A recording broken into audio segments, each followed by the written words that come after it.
বিসমিল্লাহির রহমানির রহিম। আসসালামু আলাইকুম। নতুন একটা ভিডিও নিয়ে হাজির হয়ে গেলাম। আমি এখানে মুরগির হাড় হুড্ডি সব কলা-টলা দিয়ে মুরগির মাংস আলু দিয়ে রান্না করে নেব। রোস্ট করা হয়েছিল, রোস্ট করে যেগুলো বাঁচে গেছে সেগুলো আমি আজকে রান্না করে নেব। এখানে রান্না করার জন্য আমি মুরগির মাংসগুলো ছোট, ছোট পিস করে কেটে নিলাম। কেটে নিয়ে এখানে ধুয়ে নিয়েছি। এখন পেঁয়াজ দিয়ে দেবো কড়াইতে। পেঁয়াজ দিয়ে আমি ভেজে নিয়ে তারপরে আমি রান্নায় শুরু করে দেব। মশলাগুলো কষায় নিব। এভাবে যদি আমরা হাড়-হুড্ডি এটা সেটা দিয়ে রান্না করি তাহলে কিন্তু আমাদের খেতে কিন্তু বেশ মজাই লাগে। পরোটা, রুটি এগুলো দিয়ে খেলে খুবই মজা হয়। আমি এখানে পেঁয়াজটা ভেজে নিয়ে একটু কালার চেঞ্জ হয়ে গেছে তখন আমি পানি দিয়ে দিলাম।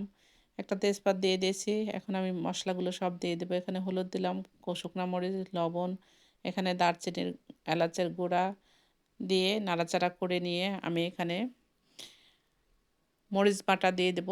আমি সব তরকারিতেই কাঁচামরিচ দেওয়ার চেষ্টা করি। কাঁচামরিচ আমি গোটা খুব কমই দেই, বেটেই বেশি দেওয়া হয়। বেটে দিলে তাহলে আর বাছার কোনো ঝামেলা থাকে না। এখানে একটু আদা গুঁড়া, একটু রসুন গুঁড়া দিয়ে দিলাম। আমি আজকে শুধু কাঁচামরিচ বাটাই দিয়ে দিলাম। বাদবাকি সব গুঁড়া মশলা দিয়ে করে নিচ্ছি। আমি সব দিন গুঁড়া মশলা দিয়ে করি না, বাটা মশলা দিয়ে বেশি করা হয়। এখানে আমি ২ টা টমেটো কেটে নিছি। টমেটো দিয়ে রান্না করলে কালারটা খুব সুন্দর আসে, একটু টকটক ভাব হয়, খেতেও কিন্তু বেশ মজা লাগে। সবসময় একঘেয়েমি রান্না খেতে, খেতে কিন্তু কারোরই ভালো লাগে না। একটু চেঞ্জ করলে খেতে কিন্তু দুর্দান্ত মজা হয়।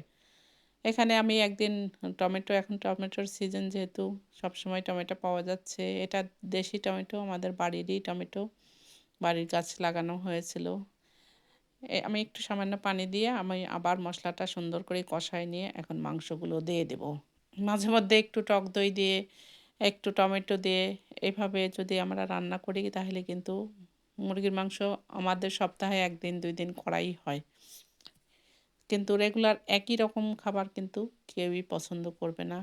আবার প্রত্যেকদিন বিরিয়ানি খাবেন, বিরিয়ানি খেতেও ভালো লাগবে না। এরকম সবকিছুই তাই।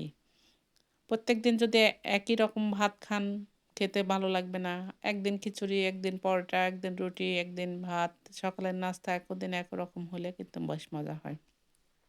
মাংসটা নাড়াচাড়া মশলা কষায় নিয়ে মাংসটা দিয়ে নাড়াচাড়া করে নিয়ে আমি ঢেকে দিছিলাম ৩ মিনিটের জন্য। ৩ মিনিট পরে ফিরে আসলাম। দেখেন মাংস থেকে পানিও ছাড়িয়ে দিছে। এখন আমি আলু দিয়ে দিব। আলু দিয়ে রান্না করছি এইজন্যে যে পরোটা, রুটি এগুলো দিয়ে খেলে ভালো লাগবে। আমি এখন এটা একটু ঢাকিয়ে রেখে দেবো। নাড়াচাড়া করে একটু ঢাকিয়ে রেখে দেবো। একদম ৫ মিনিটের জন্য ঢাকিয়ে দেবো। তাহলে কিন্তু একদম আমার কষানো হয়ে যাবে। মাংসটাও সামান্য কষায় নিয়েছি। এখন আলুর সাথে কষায় নিয়ে ঢাকিয়ে দিয়ে কষায় নিয়ে আমি ফিরে আসছি ৫ মিনিট পরে। এই তো আমার আলুটাও কষানো হয়ে গেছে। আমি ৫ মিনিট পরে ফিরে আসলাম। দেখেন একটুকু লাগেনি। আমি কিন্তু এখন পর্যন্ত পানি ব্যবহার করিনি। উপরে থেকে সব বোঝাই যাচ্ছে। তেল ভেসে উঠছে। এখন আমি এটাতে ঝোল দিয়ে দেব। ঝোল দিয়ে এখন আমার কিন্তু 50% এর বেশি রান্না হয়ে গেছে। কষানোটাই মেন। এখন ঝোল দিয়ে দিলাম।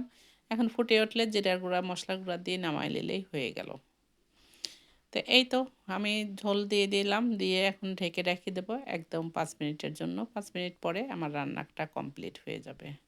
এই তো আমার তরকারি কিন্তু মোটামুটি রান্না-বান্না সব কমপ্লিট হয়ে গেছে। সিদ্ধ হয়ে গেছে মানেই রান্না হয়ে গেছে। সিদ্ধ হওয়াটাই হলো মেন জিনিস।